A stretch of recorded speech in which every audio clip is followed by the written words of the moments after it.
అదరగొట్టే కారం రంగు రుచి ఆచి కారం పొడి. తెలంగాణలో ఫోన్ ట్యాపింగ్ వ్యవహారం రాజకీయ సెగలు రాజుస్తోంది. ఈ కేసులో సిట్ అధికారులు బీఆర్ఎస్ లో కీలక నేతను విచారణకు పిలుస్తారని ప్రచారం జరుగుతోంది. అయితే ఫోన్ ట్యాపింగ్ కేసుపై కవిత మరోసారి సంచలన కామెంట్స్ చేశారు.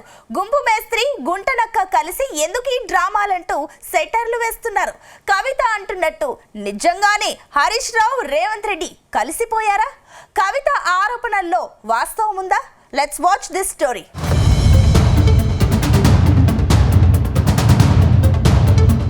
తెలంగాణలో ఫోన్ ట్యాపింగ్ వ్యవహారం తీవ్ర దుమారం రేపుతోంది. ఫోన్ ట్యాపింగ్ కేసులో మాజీ మంత్రి హరీష్ రావు విచారణతో రాజకీయం హీటెక్కింది. హరీష్ రావును మరోసారి విచారణకు పిలుస్తారని తెలుస్తోంది. మరోవైపు ట్యాపింగ్ కేసులో తర్వాత అరెస్టు ఎవరిది అన్న చర్చ జరుగుతోంది. బీఆర్ఎస్ పార్టీలో కీలక నేత అరెస్టు ఖాయమని టాక్ వినిపిస్తోంది. అయితే కేసు విచారణలో భాగంగా మాజీ మంత్రి హరీష్ రావును సిట్ బృందం దాదాపు 8 గంటల పాటు ప్రశ్నించింది. ఈ సందర్భంగా సిట్ అధికారులు హరీష్ రావుపై ప్రశ్నల వర్షం కురిపించారని సమాచారం. అలాగే గతంలో హరీష్ రావు ఫోన్ కూడా ట్యాప్ అయ్యిందని చెప్పడంతో ఆయనే షాక్ తిన్నారని ప్రచారం జరుగుతోంది. ఈ నేపథ్యంలో ఫోన్ ట్యాపింగ్ కేసుపై మాజీ ఎమ్మెల్సీ తెలంగాణ జాగృతి అధ్యక్షురాలు కవిత సంచలన ఆరోపణలు చేశారు. ఇవాళ ఒక విషయం మీరు గమనించాలి. మనకు మున్సిపల్ ఎన్నికలు వచ్చినాయి. మొన్ననే లేటెస్ట్గా గ్రామ పంచాయతీ ఎన్నికలలో బీసీలకు అన్యాయం జరిగింది. 42% రిజర్వేషన్ ఇవ్వకుండానే ముందుకు పోయింది. ఇవాళ మున్సిపల్ ఎన్నికలు వచ్చినాయి. మళ్ళీ మున్సిపల్ ఎన్నికలలో 42% మాట ఎత్తకుండా కాంగ్రెస్ ప్రభుత్వం ముందుకు పోతుంది.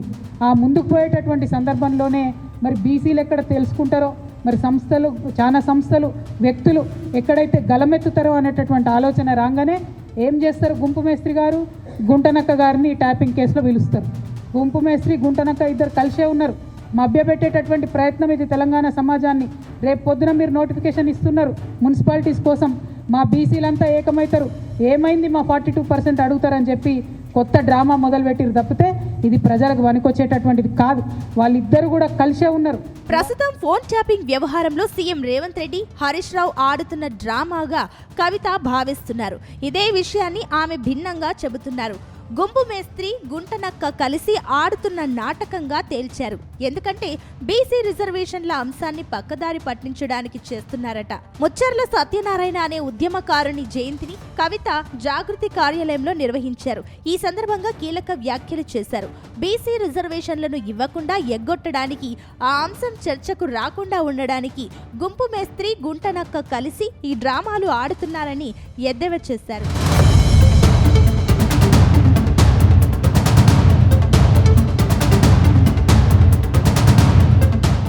కేటీఆర్ పైన కవిత సెటైర్లు వేశారు. సికింద్రాబాద్ జిల్లా కోసం ఉద్యమిస్తామని, మళ్లీ బీఆర్ఎస్ రాగానే జిల్లా ఏర్పాటు చేస్తామని కేటీఆర్ చేస్తున్న ప్రకటనలను ఎద్దేవా చేశారు. 10 ఏళ్ల పాటు ఉద్యమాలు జరిగినప్పుడు అణిచివేసి కేసులు పెట్టించిన కేటీఆర్ ఇప్పుడు జిల్లాను ఏర్పాటు చేస్తామనడం ఏమిటని ప్రశ్నించారు.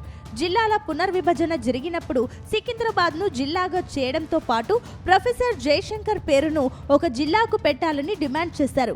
అదే సమయంలో ఎన్నికల్లో పోటీపైన స్పందించారు. నిజామాబాద్ మున్సిపల్ ఎన్నికల్లో పోటీ చేయబోతున్నారన్న ప్రచారము జరుగుతోంది. కానీ దాన్ని ఆమె తోసిపుచ్చారు. తెలంగాణ జాగృతి రాజకీయ పార్టీగా ఇంకా పూర్తి స్థాయిలో అవతరించలేదని అన్నారు. కానీ తెలంగాణ ప్రయోజనాల కోసం పోరాడే వారికి అండగా ఉంటామని కవిత స్పష్టం చేశారు. అంటే జాగృతి మద్దతుదారులను ఇండిపెండెంట్లుగా నిలబెట్టే అవకాశం ఉందని మాత్రం క్లారిటీ ఇచ్చారు.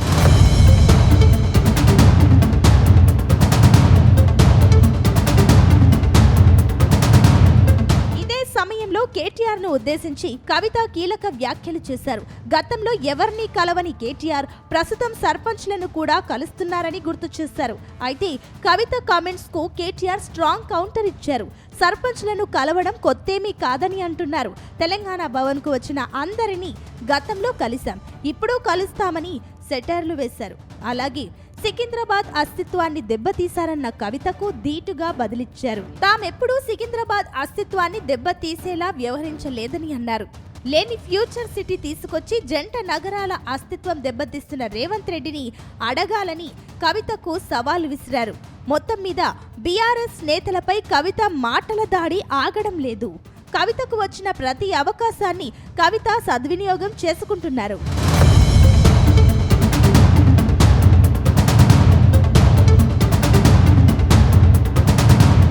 గుమగుమల వంటలే వంటలే తెరకొట్టే కారం రంగు రుచి ఆచి కారం పొడి.